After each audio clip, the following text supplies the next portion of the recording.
ইমন প্রতিদিন সকালে কলেজের পথে হাঁটত। একদিন সে দেখল এক মেয়ে রাস্তায় দাঁড়িয়ে বৃষ্টি থেকে বাঁচতে বই দিয়ে মাথা ঢেকেছে। মেয়েটির চোখে এক অদ্ভুত মায়া, যেন পৃথিবীর সব দুঃখ সে নিজের ভেতর লুকিয়ে রেখেছে। ইমন এগিয়ে গেল।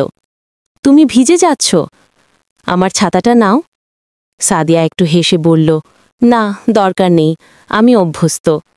কিন্তু আমি পারছি না তোমাকে এভাবে দেখতে। সেই প্রথম দেখা, আর সেই দেখাতেই শুরু হলো তাদের গল্প। দিন গড়াতে লাগল। ক্লাসের পর দুজনে একসাথে হাঁটত, বই নিয়ে আলোচনা করত, চুপচাপ নদীর ধারে বসে থাকত। একদিন ইমন বলল, তুমি জানো আমি প্রতিদিন তোমার চোখে হারিয়ে যাই। সাদিয়া লজ্জায় মাথা নিচু করে বলল, ইমন, এসব কথা বললে আমি তোমার থেকে দূরে পালিয়ে যাব করে চিনেছি। তুমি কি সত্যিই চলে যাবে? সাদিয়া কাঁপা গলায় বলল, আমাদের ভালোবাসা হয়তো এই জন্মে হবে না ইমন, কিন্তু আমার মনে থাকবে শুধু তুমি। তুমি কি জানো আমি তোমাকে কতটা ভালোবাসি? জানি, কিন্তু সব ভালোবাসার শেষ সুখে হয় না। দুজনেই কেঁদে ফেলল, হাত ছুঁয়ে থাকল শেষবারের মতো।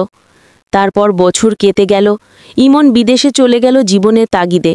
কাজ, পরিশ্রম, একাকিত্ব সব মিলিয়ে সে এক নিঃশব্দ মানুষে পরিণত হল।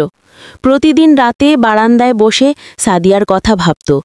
ইমন বলল, তুমি জানো সাদিয়া, এখনো তোমার কণ্ঠ শুনি মনে হয়।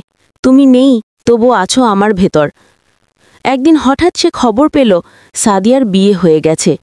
ইমন চুপ করে ফোনটা বন্ধ করে দিল। কেঁপে উঠল তার বুক।